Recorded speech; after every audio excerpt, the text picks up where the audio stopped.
Hi everyone.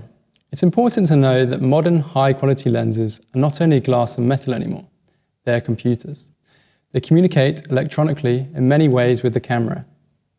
It's a common misconception that the tapping console is used to correct errors in the production of each lens, but there's more to it than just that.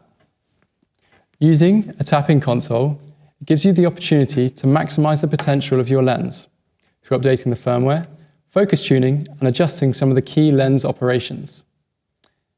The tapping console can further adjust primary function of your lens, such as autofocus settings, vibration control, and the focus range limiters.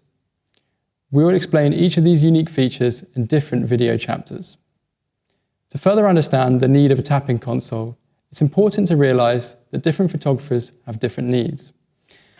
As an example, I mainly shoot landscape photography, and when you look at some of my recent work, you will see a lot of wide-angle photographs, where the focus point is at infinity, whereas someone shooting products with a macro lens in the studio will have a completely different set of needs in terms of focus.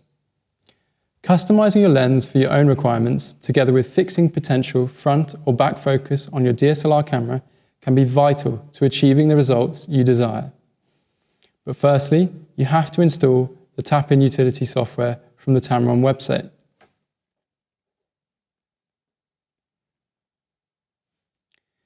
Then, connect the tapping console to your computer and start the program.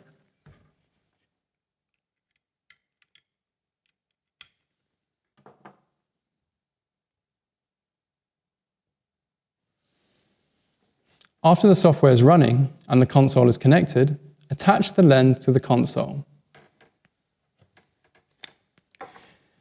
The alignment marks on both the lens and the console will help you to attach the lens.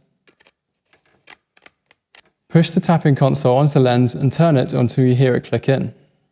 After the lens has been connected correctly, the information about your lens will be displayed on the screen. Now, we are ready to begin using the console.